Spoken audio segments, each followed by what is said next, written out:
claim that I'm refuting is advertising could cause negative effects in society through the sexual objectification of women. The secondary claims are: 1, advertising media could cause negative effects in relationship satisfaction through sexual objectification. 2, advertisements contribute to the views people have towards women and how they are treated. And 3, advertising media help cause women to have negative body goals. So going back to the first one, she states that media affects relationships by creating anxiety and having both men and women concerned with the female's body appearance, and that media has negative effects on sex drive, but there are insufficient signs to reach that conclusion. Magazines don't necessarily cause lower sex drive.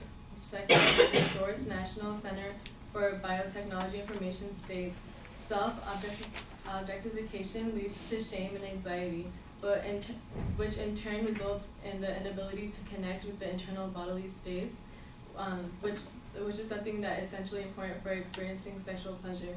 So like, it's not necessarily magazines that are causing lower sex drive, but it's the your like self, like how you see yourself is what's causing it. There are magazines anywhere from fitness to beauty, like for example, Cosmopolitan magazine gives advice on how to boost your sex drive and improve your sex life. So next is the second claim. She states that women are dehumanized and are seen as decoration and are rarely seen as progressive roles in advertisement, but that doesn't really like prove her main claim. In fact, there are progressive women, such as professional athletes, CEOs, and business owners that are shown in the media. Lauren Ketling said that women like the women's all-around gold medalist Gabby Douglas have inspired women to pursue a career in gymnastics.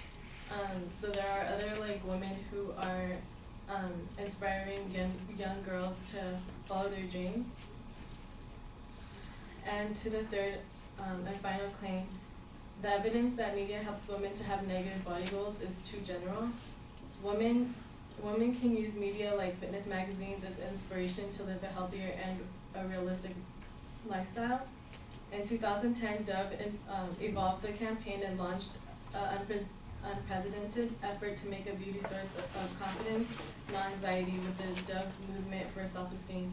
So they used like healthy, diverse women that came from different backgrounds and like skin colors, and they were shown in a positive light, so it could have like helped young girls and women see themselves as beautiful. Thank you.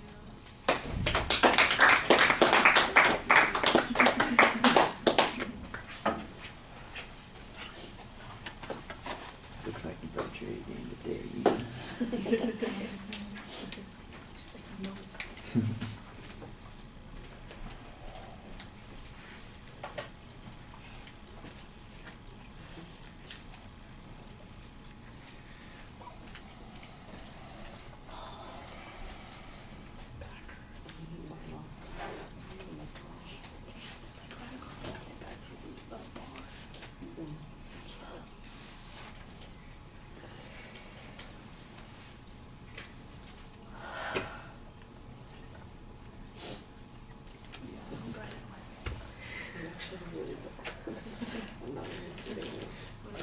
All right, well, you've got very general responses, and I assume that most of that is because the advocate's arguments are also very general in nature. So you present the counterclaims that apply on those issues in a pretty simple way. For example, on that third point, you're basically saying, look, there are other things that people could be responding to that are not the sexualized image of the models. Look, we've got this ad campaign that features women of all colors and sizes and that sort of thing, and that could be inspiring. Well, I don't doubt that that could be correct, and the advocate's position could be correct. If they're both correct, what have we accomplished? What have we figured out? And I'm not sure that we've got a very good answer to the issue at that point.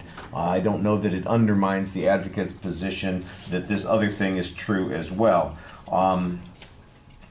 you know, and the same thing, for instance, with the point right above it about how girls might be inspired by more positive role images. I think that those are good examples to show that there are certainly exceptions to what the advocate is talking about. The question is, are those exceptions significant enough to undermine the general statement that the advocate is making? And you have to give us a little bit more reason to believe that that's the case. It just feels that it's you've got the right kind of issue to talk about here, but you don't really have as much substance on it to prove that point as you might need to have.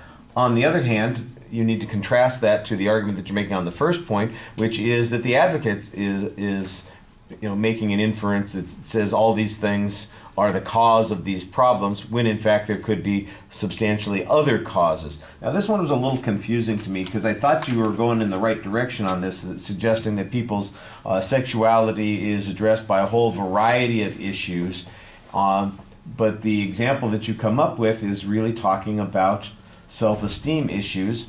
And I thought that that was the point that the advocate was making in their argument. In other words, that these kinds of images do affect people's self-esteem issues, and that as a consequence, that's why they run into these other kinds of problems.